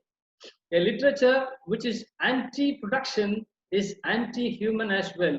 Kancha Ilaya says, literature of the unproductive naturally becomes anti-human. A small anecdote which all of you must be familiar with. A mathematics teacher asked a village girl, a rural girl, in the classroom, a question. The question is this: a villager has kept 20 sheep in the sheepfold, the pen, and left overnight. Overnight, 2 sheep jumped out of the pen, and how many will be remaining in the sheepfold? This is the question. And the girl replied, no sheep will be there in the sheepfold. The teacher got angry and repeated the question. And again the girl said, none will be there. When he was about to beat her with his whip, she replied, my dear teacher, you know mathematics better, but I know the nature of the sheep better. After all, when we were hunting a country chicken from the neighboring fields and smoking and roasting it raw, people called us barbarians. And the same thing people are doing in star hotels and selling it as barbecue. See, there is a callous negligent attitude towards anything that a subaltern tries to convey to the society at large. Quite often I could get this form of a comment from fellow academicians. Wikipedia, don't use Wikipedia. This is a very common thing which I could see English teachers, my own friends, talking about this kind of a thing. Don't use Wikipedia. Wikipedia is treated, very much on, it's synonymous with plagiarism, it's synonymous with something hearsay. So it is, the teachers always advise the students, and they have a very, very trivial attitude towards, or they are mocking at people who are using Wikipedia. There is no difference at all, because I don't find any difference between teachers who refer to the Raghukul Tilak notes or the Narayan series notes in our own times, in my own times at least. Now students are visiting the Wikipedia. I would rather say Wikipedia is a more democratic source which submits itself to rigorous revision minute by minute, second by second, than something produced by the bazaar notes production or manufacturing units. So Wikipedia was simply hearsay, potentially written by any layman with no real understanding of the topics. This is how they really brush aside the information that we get from Wikipedia sources. I tell you, my dear friends, Wikipedia only decided that any lay person too would be welcome to contribute to an article on any topic, provided the inputs are based on very basic acceptable sources of information. So Wikipedia invites all comments, all visitors to scrutinize every piece of information in every article, eliminate errors and improve its quality. But where is the provision for improving the quality or eliminating errors in bazaar notes or in textbooks? Come on, tell me. In this new culture of the commonwealth of knowledge, the experts have graduated from the earlier overpowering monopolistic role to a very constructive one of collaboration and guidance. Wikipedia has become a very standard source of information. And you find the same kind of thing with citizen science, the commonwealth of knowledge, which Madhav Gadgil very much beautifully analyzes in his essay titled Knowledge is Power. The citizen science projects in Kerala, which drove away the Coca-Cola plant from Plachimada, the citizen science approach, which failed on a significant issue of the day, the stone quarries disfiguring the villages, the whole mountains of Madurai. The Mannar Thirumalai Naicker college is located in Madurai. In Madurai, many mountains have gone missing. Citizen science projects failed because there were no citizen science projects in Madurai. So common people acting collaboratively are a wonderful source of public good, which will be highly beneficial to common man. Anything that becomes useful for common man, for a layman, for free of cost, why should one object to that? Why should one oppose it? Another important rumor that is circulated sometime back by the mainstream semi-historians of this land is with regard to the very derogatory treatment of The Minute on Education by Thomas Babington Macaulay. And I read out the passage which came, circulating itself through Facebook and even through newspapers. This is how Thomas Babington Macaulay spoke in the British Parliament. Allegedly, Macaulay spoke in the British Parliament. I have traveled across the length and breadth of India, and I have not seen one person who is a beggar, who is a thief. Such wealth I have seen in this country, such high moral values, people of such caliber, that I do not think we would ever conquer this country unless we break the very backbone of this nation, which is her spiritual and cultural heritage. And therefore, I propose that we replace her old and ancient education system, her culture, for if the Indians think that all that is foreign and English is good and greater than their own, they will lose their self-esteem, their native self-culture, and they'll become what we want them, a truly dominated nation. This is what Lord Macaulay, supposedly or allegedly spoke in the British Parliament on 2nd February 1835. But subaltern historiographers have found the presence of Lord Macaulay very much in Kolkata on 2nd February 1835. The distortion of historical sources, worse things are in line. So if the colonizers created people to serve their colonial interests, are we not creating our students to serve the corporate interest? This is my question to fellow teachers who are listening to my lecture. Before Macaulay's education system, what sort of education system was provided in this nation? Right, it was the education system that was provided in this nation was an inclusive. Was it an inclusive system? Women were not allowed. It was not only the education was only for Devadasis, that too to facilitate them to entertain their customers. Rather, the Buddhist educational institutions were excellent centers of knowledge. Unlike the Gurukula system, which segregated students on caste lines, you need to knock the door of the Guru. You need to serve him. You need to help him assist him in all his household chores. And you can learn only whatever he knows, nothing beyond that. No science, no social science, no civics. One of my friends sometime back was asking me, what Marx, you are not approaching history like a scholar, but like a Facebook user.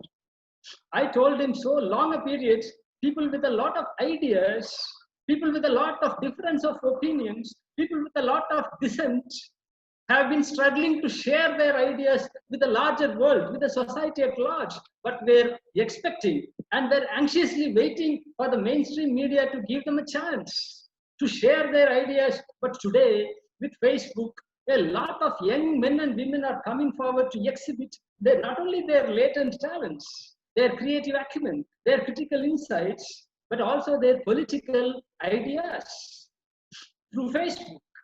And it has transformed into a very important emancipatory tool for all people who were very much anxious to exhibit their voices, to share their voices. Had Facebook not been there, all these people would have gone mad, especially in the time of pandemic when their voices are muffled. The democratization of certain ideas is possible through this kind of a social networking platform. Anyhow, instead of the four so-called wise men gathering and forming certain ideas to be disseminated to a larger social setup, Facebook provides ideas from a large group of people and it becomes a common man's idea, a common man's opinion, a public opinion. The role of a common man, a layman, in the formation of a public opinion, is it not better than some 5-6 people sitting in a committee and deciding certain things to be followed very dictatorial, very much to be followed meticulously? Was it not dictatorial? Is it not dictatorial? And it will be very much useful for the society, I believe. How can we ignore or neglect even the blabber of a madman, even symbols that emerge from the unconscious? How can we neglect How can we neglect the voices? In this kind of a democratization process, the ruling elites, people who enjoyed power so long a period or till this minute, consider this kind of a reaction from ordinary men and women from a lay population very, very, very dangerous to their position. I give you two examples of how elites react when an ordinary voice is heard in the so-called sacred circles or people who enjoyed the aura of power for so long a time. I heard from one of my advocate friends that the so-called senior advocates, right? They now make some sweeping comments that nowadays advocates behave like, I'm sorry, I'm not using this word. I heard it from fellow advocate friends. Nowadays advocates, young advocates, especially the first generation advocates, behave like rogues. For each and everything, they go on agitation and protest, and they don't know the decorum. These advocates don't follow the decorum. They sport beard, they grow mustache, and they come like rogues.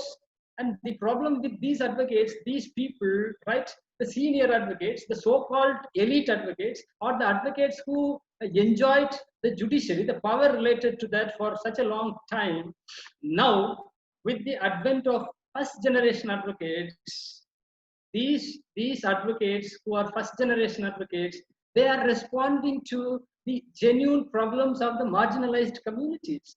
This has shaken their position they enjoyed for so long a period. So this kind of the so-called dignified elite advocates are very much shaken by the way in which certain burning issues are treated or considered by the young advocate friends. Another complaint is from our own friends, the academicians. The entry of subaltern literature, right, or the subaltern literature itself spoils the purity, the sanctity of the classical literatures. Teachers who teach subaltern literature are using slangs in the classrooms. Where is the question of aesthetic? This is the debate that is going on in the academia with regard to the entry of subaltern texts, because all subaltern texts, in all subaltern texts, the slangs, the adages, the local dialects run riot. So the question of aesthetic becomes a very prominent question today. See, even in classical texts, even for a classical text like Ramayana, there is another side. There is an alternate side. There is a text, there is a wonderful text by Hoyles and Gupta titled Thus Spake Shurpanaga, wherein Shurpanaga's point of view of Ramayana is quoted. Shurpanaga was asking for justice when Ram cut the nose of Shurpanaga. So the text, the subaltern text, naturally you cannot expect such subaltern voices, such suppressed voices to come out with a very decent, the so-called decent civilized terminologies. When you slap somebody for the first time, he may say, "Sir, please don't slap me." Second time also he will say the same thing.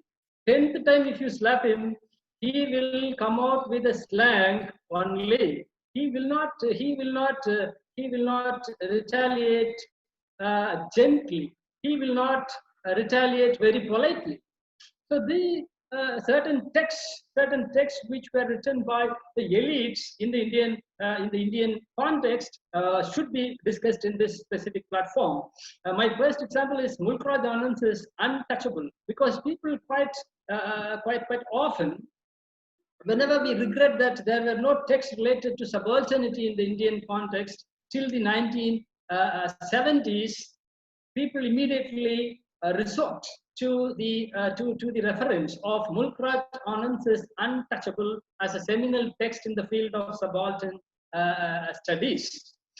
I do agree that Mulkraj Anand, when nobody was writing about the manual scavengers, Mulkraj Anand dared to venture into such a theme. But then the treatment of Mulkraj Anand fails miserably because he did not belong to that specific caste or that specific strata of the system to understand holistically the process of manual scavenging, as a result of which he has made Baka the protagonist of the untouchable, to play hockey and all such things, and to convert himself, to transform himself as a Gandhian towards the end of the text.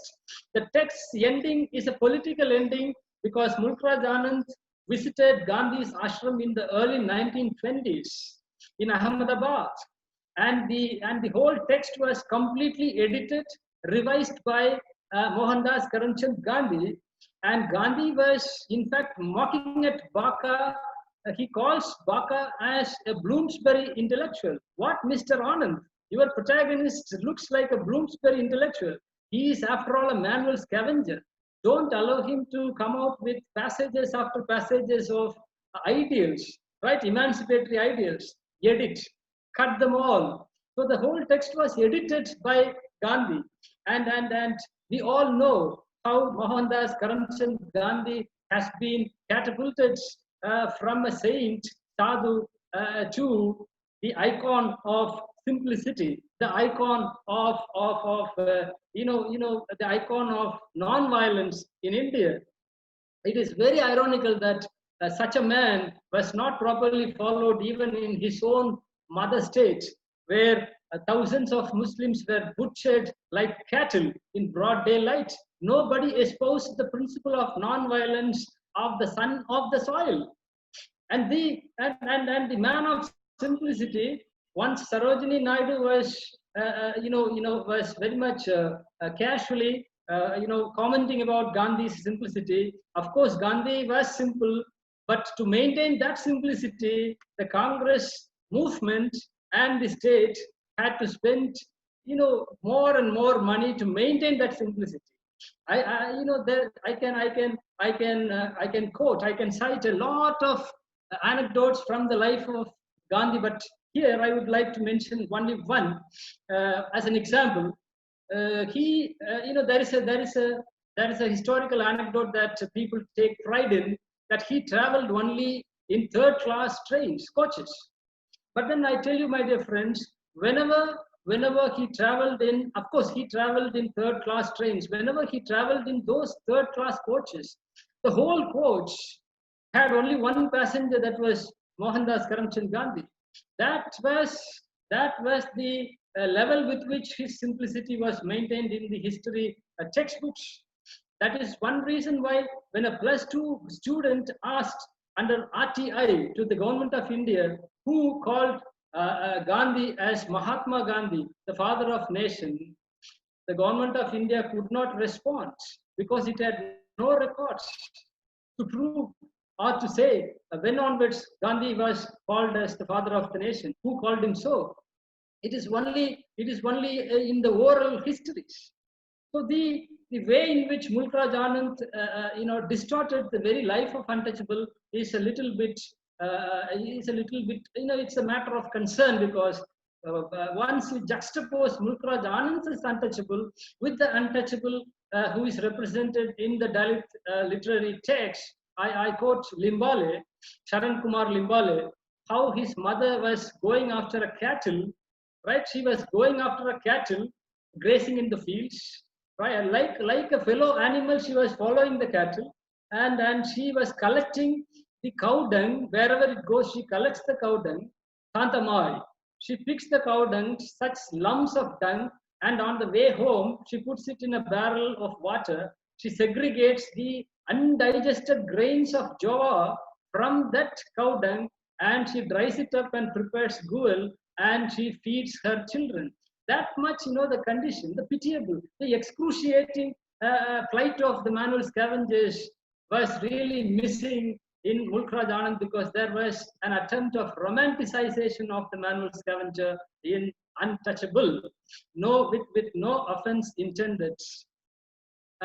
You go to Chennai railway station, you can see people, on one side you have the mobile phone chargers, international food counters, McDonald's, KFC, all other things on one side. Just a few meters away, you could see a sweeper lady, cleaning the shit the fresh shit that falls on the railway tracks with a small sheet or steel sheet. What does this unacceptable, utterly obscene dichotomy? How do you answer this? Another important text created by another mainstream writer, Indira Parthasarathi, is The River of Blood, which was based on a very, very infamous riot incident that happened in Keel Venmani of Tanjore district of South India. Exactly on 25th December 1968, where the landlords employed mercenaries to assault the protesting laborers, the landless laborers. And 46 landless laborers were burnt alive. Can you imagine? 46 landless laborers were burnt alive, and in a small hut owned by Mr. Ramaya. There is a wonderful documentary produced by Bharati Krishna Kumar, which is titled Ramaya's Hut. One should watch that specific documentary and also read The River of Blood, published by Sahitya Academy, where Indira Parthasarathi has distorted this specific socially relevant incident wherein just for asking a few more bowls of rice as salary because they were unpaid laborers, the landlords employed mercenaries to burn them alive. And such an incident has been given a psychoanalytical angle by Indira Parthasarathi because Indians had a very, very bad tendency to turn to the West, even by aping them the existential mode. The existential mode was copied, imitated by Indira Parthasarathi to deal with a very, very socially pertinent text. Like T.S. Eliot, whenever he was fed up with the Western text, he turns towards the Orient, and more importantly, the Indian text. Another prominent example, the third and the last example, is The Final Solutions by Mahesh Dattani, a very, very modern text. People say that that is a text which treats which cries for the unity between Hindus and Muslims. I'm sorry, if you read the text Final Solutions very meticulously, one can easily understand the politics that is underlying in such a seemingly unifying text, Final Solutions. Of course, it doesn't recommend any solutions. Towards the end of the text, you find a message to the Muslims. Muslims, the minorities, are expected to earn the goodwill of the majority in order to survive peacefully in this land. Same kind of distortions you find in all other aspects, not only in literature, in all spheres. There is a wonderful text written by our friend, and he's no more, Dr. K.A. Gunasekaran, the icon of Tamil modern folklore, and a very important pioneering Tamil Dalit playwright. His Bali Article, The Scapegoats, the very first scene, there is a screening of the dialogue, the conversation between Ambedkar and Mulkraj Anand, where Mulkraj Anand wishes Ambedkar with folded hands, Namaskar. And Ambedkar says, I'm sorry, Mulkraj Anand, don't practice untouchability. Come on, shake hands, embrace me. Touch is the most important issue in India. Of course, it has become a very, very important issue in times of pandemic like this. So the elite, the intellectuals, the elites, the academicians, we all respond to certain issues only on selective basis. Even when there are rapes, right? When there is a gang rape in Delhi, which shocked the whole universe, people were up in arms with candlelight marches and all other things. So, very, very politely and with no offense intended, I'm asking you a very serious question. Where were these arms? Where were these voices when in the same nation, in the same spaces, the tribal women, the Dalit women were paraded naked in the public places of the villages, were raped brutally in the public places based on Kap Panchayat verdicts? Where were these voices? Why these people are protesting only when it comes to something specific? Why not for the marginalized sections. Yes, and when it comes to the manual scavenging problem again, my friend and writer, Mr. Ravichandran Badran has beautifully, dealt with the problem of manual scavenging in his research on toilets in India, where he says, Clean India mission is again a mission which takes all the manual scavengers back to square one position, right? It is compelling me, it is compelling my students, it is compelling my neighbors, it is compelling all of us to clean the nation. I'm ready to clean the society. I have in fact learned how to pick up the disposed bottles in the beaches, right? I have learned all these things. But then why should I pick up the plastic waste which were brought to this nation by giant corporates across the world? The nation should be bold enough to ask the corporates to take back what they bring and pollute this land. This land suffers from plastic waste, I tell you. And this is the same callousness with which people approach the honor killings. Very good example is Pariyerum Perumal, the famous movie by Mari Selvaraj, the farmers' suicides, the diasporic fiction which in the morning session Professor Kannan was dealing with in detail. The diasporic fiction is a mockery of the real diaspora. No Indian diasporic writings, what you call conveniently as the voluntary diaspora. You are going abroad, sitting in air-conditioned chambers and longing for something Indian, lamenting for something that happened in the past. Who asked you to leave India? Why do you leave India and settle abroad? And that's all right. You are talking about your experiences. That is all right. But which Indian diasporic writing includes the Keralites toiling in the oil fields of the United Arab Emirates? Which diasporic writing includes the Tamils toiling in the sugarcane fields of Africa and tea estates of Sri Lanka? All nationalists, patriots left India and settled in the developed countries, and they are teaching us nationalism, patriotism through Facebook posts. The Indian, see certain texts which I quickly, I refer to certain texts, the titles alone, for want of time. The Indian Hut, La Chamia Indian by Saint Thierry Bernardin, a French travel writer. He has written a book, La Chamia Indian, which is translated into English with the title The Indian Hut.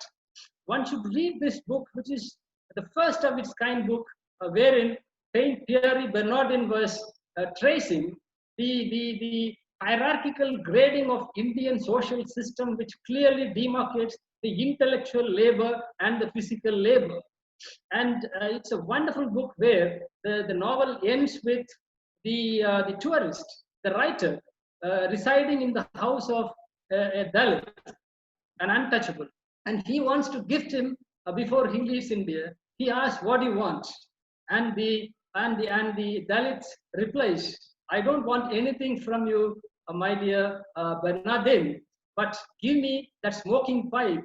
That alone I want, because in a nation which treats me like a shit, you are sharing your smoking pipe with me, which touches my lips and then your lips. That is to be treated as an icon of equality, liberty, fraternity. I want only the smoking pipe. And Langston Hughes was challenging Jesus Christ in his poem Not for Publication, where he says the church is white, the priest is white, the walls are white, the whites are sitting there, and I am the only black sitting there. And Jesus Christ, I challenge you, if you come back to this world, not as a white, not as a Jew, but again as a black, everything would have been changed. More number of churches would have been there, but one thing will remain the same. You will be crucified immediately or coming back as a black. So this specific, and one should also read the last reference from my side is Imayam's The Beast of Burden, where he was referring to the plight of Kudirai Vannan community. The Kudirai Vannan community is a very, very strange, bizarre representation of a community.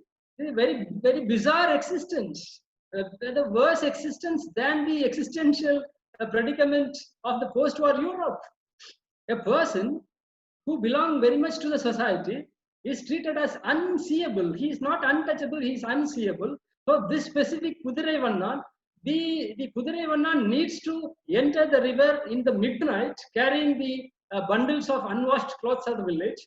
He needs to wash the whole bundle and he should come back before it dawns. Before it dawns, and he shouldn't be seen by, even today, right? Even today, the condition remains the same. And till sometime back, in Kerala also, there were measurements.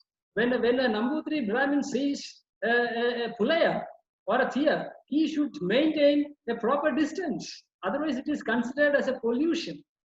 Even Christianity, which came to India as an emancipatory ideal, failed before this Brahminical Hinduism. There was one priest by name Robert T. Nobili who permitted the Brahmin converts to Christianity to continue wearing their sacred thread, but with a small cross, pinned to that sacred thread. The top tuft and the sacred thread were not religious symbols, but social symbols, he said. People who lived in Pondicherry, a local example at the last, people who live in Puducherry or Pondicherry or visit Puducherry as a tourist, you cannot miss the majestic St. Paul's Church. St. Paul's Church, and phonetic inflection, it is now called as Samba Church. This Samba Church, till the 19th century, there was a wall. There was a wall separating the Tamil Christians and the Paraya Christians, I mean the Dalit Christians, and it was approved by the then Pope Benedict XV. And if you trace the whole historiography of this nation, even the Dalits were blamed as cause for the infamous plague. It was Ambedkar and perhaps Gandhi together found out that all the Dalit houses were very, very clean, and only the upper caste houses were unclean because they stopped permitting the lower classes, the manual scavengers, to get into their house to clean the wet toilets.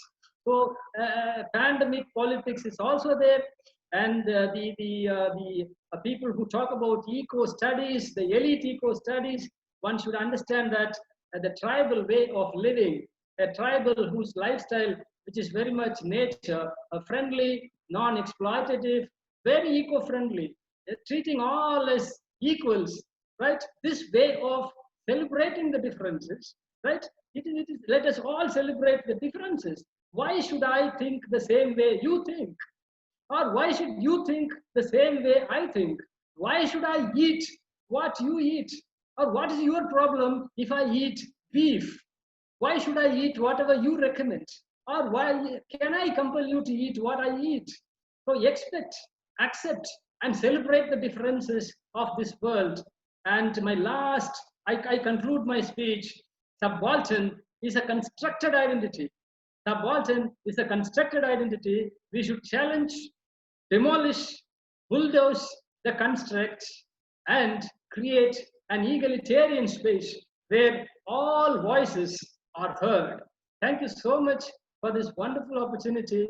And I once again thank my friend Rama Subbaiah of Mannar Thirumalai Naicker College, Professor S. Armstrong of the University of Madras, and Professor Jaipriya of Mother Teresa University. And I also thank, my profound thanks are due to the moderators of today's sessions, Dr. Thirumalai and Dr. Chandra Bose. And of course, I thank Dr. Habeeb for waiting patiently till I complete my lecture. Thank you so much. Thank you very much, sir. Thank you for your insightful, fascinating, detailed, and scintillating presentation. Thank you, sir. Sir, shall we start the question sessions? Hello. There is a boss. Question session, sir. Yeah. Let him take rest for some time. Marx and let him take rest for some time. Now, boss, you please throw questions. Yeah, of course. Three questions, please. Okay. I'm stand still after listening the torrent of words by my brother Dr.T.Marx. I never ever heard this. I happened to be with him many times, but we never talked about such things. I'm really impressed by Professor T.Marx. Thank you for giving me this opportunity. Professor Habeeb, Habib we sir, have a please. lot of questions. Yeah, please. Habib sir, please unmute your mic. Yes, Habib sir. actually, there were many questions written. But I'm not that good at moving through this, so you need to read the important ones. Yes, sir. I have only 3 questions for you, sir. Okay. And First others, question. one thing, sir, if anybody among the participants needs to know more, they can contact me on WhatsApp. I can give them my number so they can ask me later. I will try to answer them. Okay. We'll share your number, sir. No problem. The first question is raised by Dr. Damin Ansari. Do you argue that we have need a special course which cater the needs of the people with the disability? If it is on education, general stream education like graduation courses, post-graduation courses, I am against any sort of specialization. I argue that there has to be disability studies courses, not for the disabled people, but for the general students, so that they will be sensitized on what are the needs of the inclusive society. But with reference to the disabled students, they should be taught at least since 8th standard, they should be taught along with the general students. There is no need for any special courses as such. But I argue that there has to be disability studies departments in all universities, and disability should be a content in all major curriculums across the nation, so that your awareness about disability or understandings about the disability will be considerably improved. I think I'm clear. Thank you, sir. Thank you. One more question. Yes. Karen Jesri, Yes. sir, can you briefly explain the term intellectual tolerance? Intellectual tolerance, actually, to be frank, I'm not that aware of whether there is such a term in the disability theory. I'm telling you frankly. Maybe they from the very mundane theoretical sense of it, I feel it is referring to after understanding everything we are not able to change the situation. For example, I am quite aware of what all are the conditions of the disabled and how the society is treating me, what all are my challenges and capabilities, but I'm not able to challenge it everywhere. I will tell you an example. I was called by a college in Kerala for delivering a lecture on disability studies. One of the retired teachers in that school, that college came and made a statement in the concluding ceremony that disabled people are the largest, one of the greatest motivating groups in the world, which is in a sense challenging whatever things I had earlier said. But I kept my intellectual tolerance as the situation required. But sorry for my ignorance if it is so. I'm not aware of the other implications of the term intellectual tolerance as it could be there in disability studies. Okay, sir. The last question, it is raised by Annapurni. What are the literary theories that are applicable to disability studies? Is there any theory called disability theory? Yes, disability, the concepts that I have referred to, for example, stigma, normalcy, narrative prosthesis, all these are considered and discussed under the broad umbrella of disability studies. Just like feminism or any other discourse, disability studies also is in a sort of confusion because there are a lot of additions to it. It borrows largely from all the theories, but a brief idea can be attained if you go through the disability studies reader, at least the second edition that was published in 2006. There is an electronic version of it available online, and you will be getting plenty of references to other theoretical books. But disability studies today is a very constructed, very solid theoretical framework like any other theory of the marginalized. Thank you, sir. Due to time constraint, we have reduced a lot of questions. Thank you for presenting and answering the questions in a very elaborate manner. Thank you, sir. Oh, thank you.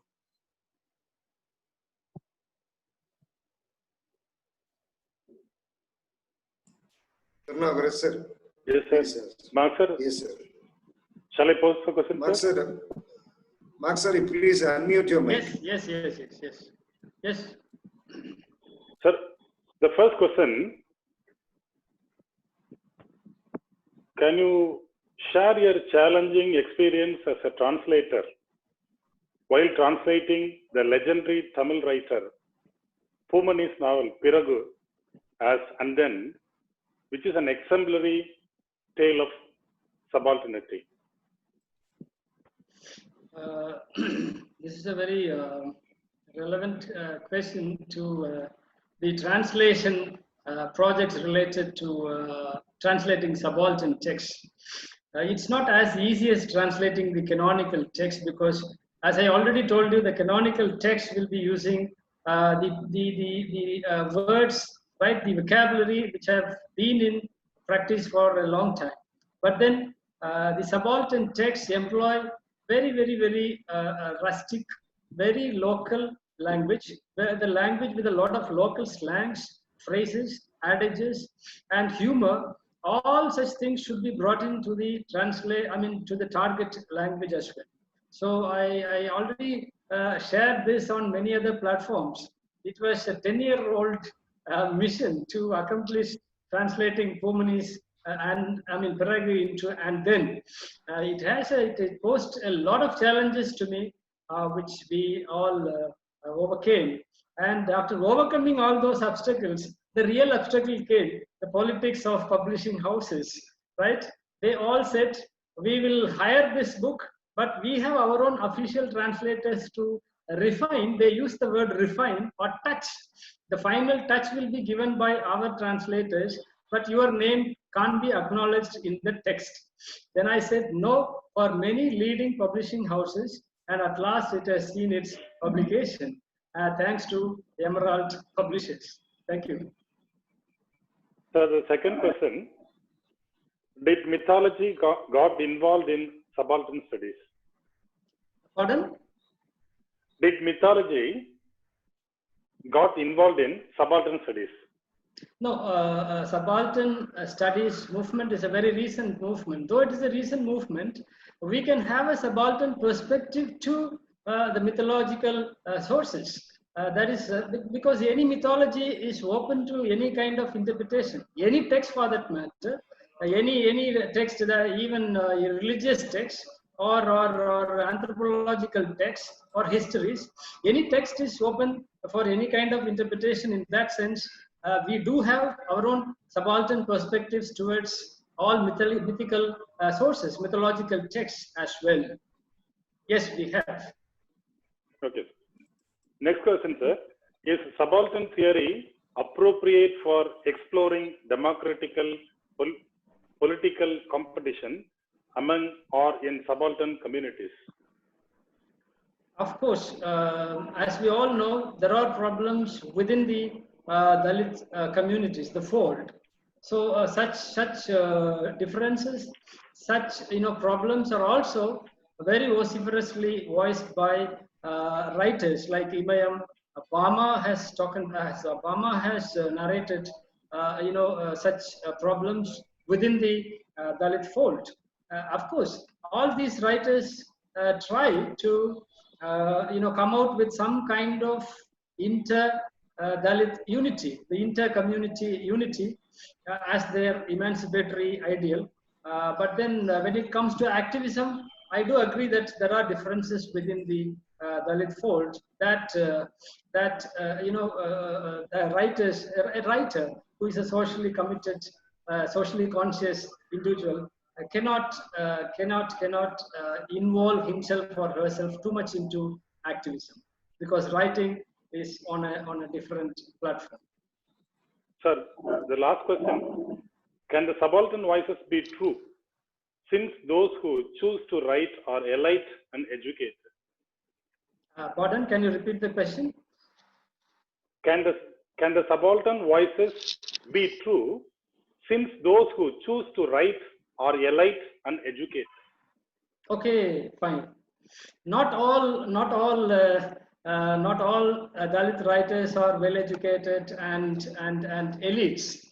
Of course, more number of writers started entering this specific the field of literature or the field of writing as a productive process, thanks to the centenary celebrations of Dr. Ambedkar.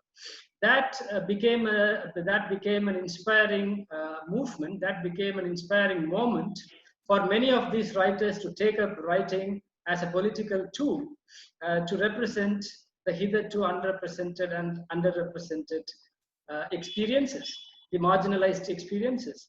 I don't find any elitist tendency among the genuine writers when they try to collectively represent their collective experiences again. They are not writing about themselves. Even when Bama or K. Gunasekaran or Sharan Kumar Limbale or anybody for that matter, even when these writers wrote their autobiographies, that specific autobiography, I don't call those autobiographies as autobiographies, rather testimonials, because they don't write about their sufferings or woes. They all wrote about the woes of the whole community, the whole society. They all, and there is one important thing I should tell you all at this specific juncture. In none of these writings you will find any kind of offensive tone against even the oppressor, because the only cry is to create an egalitarian society where all live in amity, in fraternity. So there is no point in hurting somebody. There is no offense intended by the writers concerned. They all very genuinely represent the collective experiences of the whole community. Thank you very much, sir. On behalf of the participants, I thank you for having answered all the questions promptly, sir. Thank you, sir. Thank you, Dr. Thirumalai, for moderating my session. Using this opportunity, I wish to thank my well-wishers. Two of them I could see on the screen throughout my lecture.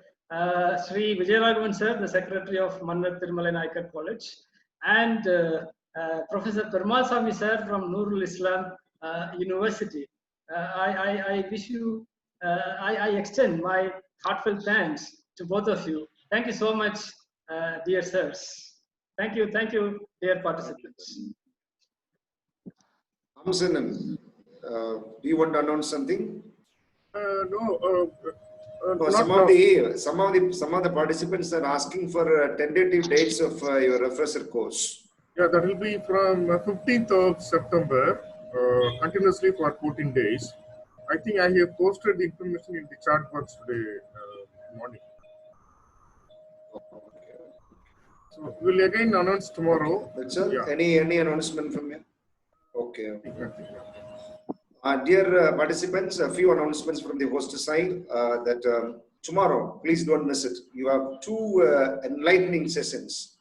One is from Urvasi Kausil from NIT Surat, and another in the afternoon we have a celebrated speaker, Dr. Lada Nair from St. Teresa College from Kerala. Followed by, please, this is a humble request from the host side to all the participants, please join us for valedictory. We have invited two eminent personalities to address in the valedictory session. And followed by the valedictory session, we have some announcements from the host side. And one more thing that I wanted to tell you that there are many queries, there are many clarifications regarding the MCQ. So the questions are ready, and probably we'll share it to you, or we'll circulate it in the groups, both in WhatsApp group and Telegram. And this is a request from the host side. Please, as Dr. Marx said, please take the test seriously. And we don't insist you, because this score is not going to reflect on your certificate. But please go through all the questions so that you can have a recollection of what you have listened to the lectures delivered by illustrious professors so far.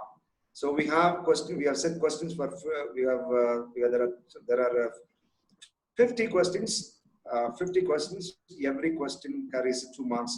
So 50 into 20, 100 marks questions you have. So we won't say that it is compulsory or mandatory, but please make an attempt and you submit the questions before tomorrow. And as see, the lot of as I told you, that a lot of queries, even some people, they are not inconvenient, they are not comfortable with the question test because somebody is asking, are we students not to write test, something like that.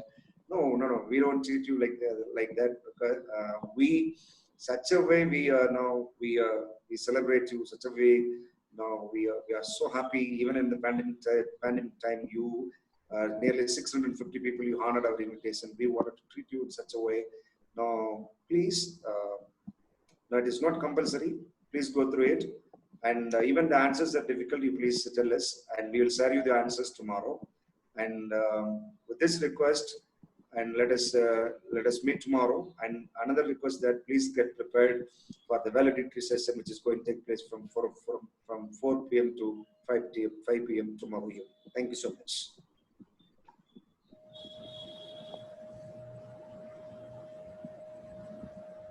Thank you all.